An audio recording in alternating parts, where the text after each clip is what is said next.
मेरे मामा सतीश शर्मा जी ने थोड़ी ज़्यादा प्रशंसा कर दी। चलो ये मेरे मामा जी हैं, उनका फर्ज बनता है उनकी प्रशंसा करो। पटवारी जी का जो 125वां वर्ष है, हमने बुजुर्गों से जो उनके बारे में काफ़ी बातें सुनी है, जैसे भाई बचपन में जवानी में जैसे क्या क्या उनका लिखने का कैसे रहा। जैसे अब जैसे ये आंसू कवि की बात है, तो उस जमाने में जैसे बाढ़ यानी आड़ा देना बड़ा मुश्किल था, तो तुरंत रचना कैसे लिखते थे पटवारी जी। तो मेरे पिताजी के साथ वो हुक्का पीने लग रहे थे, तो भाई उस समय आड़े की बड़ी समस्या, तो पूछने लगे भाई क्या बात है कि भाई आड़े की पर्ची आई हुई है। दुनिया में बिन पीसे किसी रे मरोड़, तो उन्होंने एक रचना लिखी जैसे। तो तत्काल उनका जो प्रभाव था, जैसे रचनाओं का इस प्रकार था। और एक उनकी हाजिर जवाब भी बड़ी प्रसिद्ध थी, जैसे किसी ने कोई प्रश्न कराया और तुरंत जवाब दिया। लास्ट में गांव के सोन में उनकी बदली होगी बाड़ू से।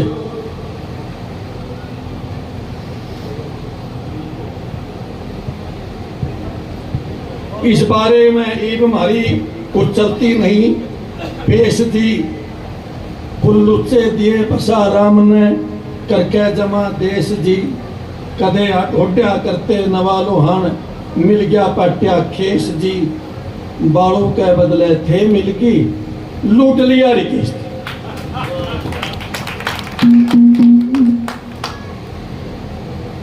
तो ये जो अभी अपने शर्मा जी गाए थे रचना, गान के सुन कैद रहा रिकेश लोभ के बस में। तो भी नौकरी तो करनी है, अब जहाँ सरकार ड्यूटी लगाएगी तो नौकरी तो ऐसे करनी पड़ेगी। वो अपने नियम के बड़े पक्के थे। जैसे एक बार वो रचना लिख रहे थे, तो गलती से रजिस्टर में टेक लिखी गई, जैसे गद्दौरी का रजिस्टर है उसके अंदर टेक लिखी। तो पड़तालिया या तहसीलदार साहब जो आए, तो देखा वो गद्दौरी की जगह तो टेक लिखी हुई है, तो रजिस्टर फेंक के मारा। तो तहसीलदार को तो बड़ा था भाई, पटवारी तो यार छोटी सी चीज है, अपना आप रजिस्टर उठावागा। तो पटवारी जी ने कहा रजिस्टर उठाना था, तो तहसीलदार भी चल पड़े, पटवारी चल पड़े। पटवारी ने रजिस्टर नहीं उठाया, बोले जी आपने नहीं उठाया। मैंने नहीं, गलती आपने करी है। बोले जी मैंने तो, अगर गलती मैंने करी है तो दोष मेरे को है, तो मेरे को दंड दो। रजिस्टर का क्या कसूर है इसमें बताओ। सही बात, तो रजिस्टर आप उठाओ। तो वो अपने नियम के कानून के बड़े पक्के थे। अगर कोई खुद गलती करती तो बड़ी गलती स्वीकार करते थे। जैसे मेहता जी साधुराम अजय को रात को बड़ी लेट आते थे, जैसे कहीं बैठे कहीं सत्संग करे, और तो जिस तरह पैंदेश होके आएगा पैंदे जैसे, तो आमतौर पर पहले एक आदत थी कि कुत्ते भी खाट पर सोए करते। पीछे चल गया कुत्ता सो गया, तो मेरे ताऊ जी ने सोचा कोई कुत्ता सोचा होगा, तो दे लात सारे रात लात मार। तो पटवारी जी बोले नहीं, सवेरे जिस टाइम उठे और लंगड़ा के चल रहे। बोले पटवारी जी लंगड़ा किस तरह लग रहे हो। मैंने तेरे तो बेगन बोए हुए हैं, मैं तो ही था कि रहता, मैं तो बोले क्यों नहीं तो मैं बोलूँ क्योंकि मेरा खोट था, मैं क्यों सोया, मैं पहनते क्यों सोया, तो मेरा कसूर है, लात तो मैं खाऊंगा फिर, और लात कौन खाऊंगा। तो उनके लिए ऐसा था कि अपना पराया कोई नहीं था, जो भी उनके दिमाग में था कि सारा समाज उनके लिए एक था। और वो बड़े इस मामले में बड़े न्यायप्रिय थे, चाहे अपनी पत्नी हो, भाई हो, भतीजा हो, रिश्तेदार हो, कोई भी हो, वो किसी का इस मामले में लिहाज नहीं करते। अब जो उन्होंने रवि स्वरूप को गुरु बनाया, तो रवि स्वरूप बहुत बड़े कवि थे उस जमाने में, तत्कालिक कवि जिसको कहते हैं। और उनका आज नाम नहीं जानते लोग। लगभग 99 साल की उम्र में गुजरे, 1840 के आसपास गुजरे। एक पंडित बस्ती राम, जिनकी 118 वर्ष की उम्र थी, 1840 में जन्मे और 1958 में मरे। तो जितने हरियाणा कवि उनके आगे पैदा हुए, सारे संघी कवि पैदा भी हो गए, मर भी। स्वामी दयानंद से उन्होंने दीक्षा ली और अपने ये रवि स्वरूप जी की बहुत बहुत लंबी उम्र थी, जैसे तारे पर जैसे गाते थे। तो तब तक पटवारी जी ने कोई गुरु नहीं बनाया था।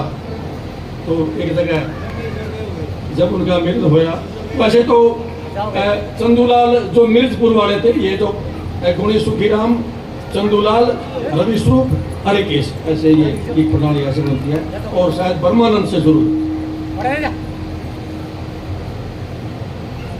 तो कुछ वो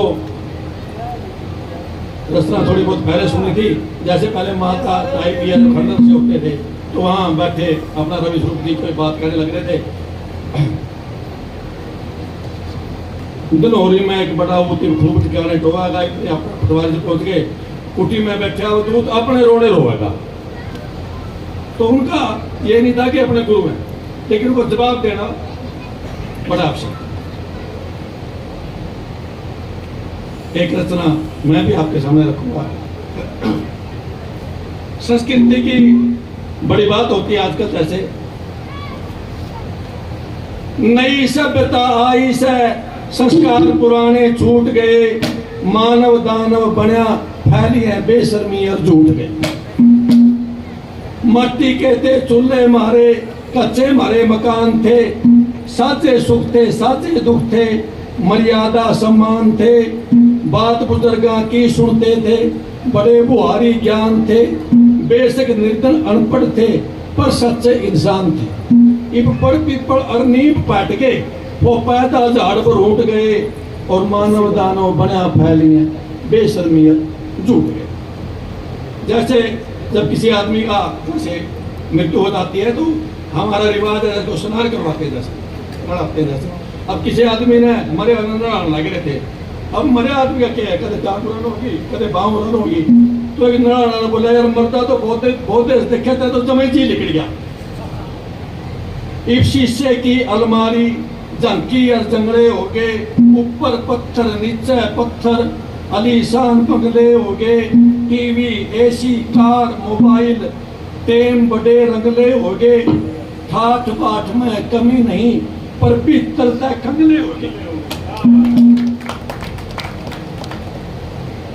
पत्थरा में पत्थर के हो गए, जैसे वातावरण में रखा था, पत्थरा में पत्थर के हो गए, माटी के दिल टूट गए, और मानव दानव बड़ा फैलिए बेशर्मी झूठ।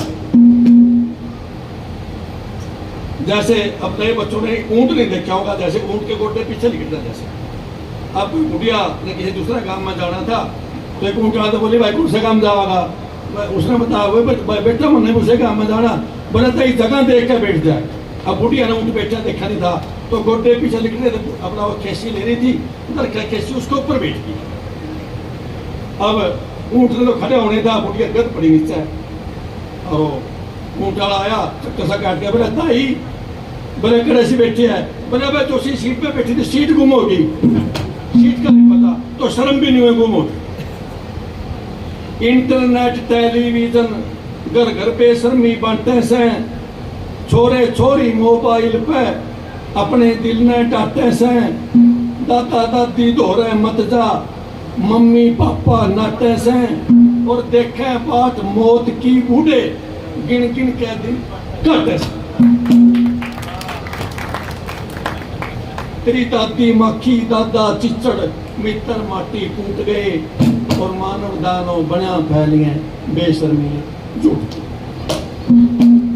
पहले कोई ऊपर आदमी ऊपरी लगाई, लड़का लड़की कभी मिले तो बहन का नाता था, जैसे बहन का भाई का, अब वो नाता गायब हो गया। अब केवल 60 साल के हो तो जींस पहन रही हो, 20 साल का छोरी हो, यू मेरा फ्रेंड है, तो बहन भाई का नाते खत्म हो गया। चाचा ताऊ का भी एक अंकल ऐसा शब्द आया, इसने सारे नाते बोला दे।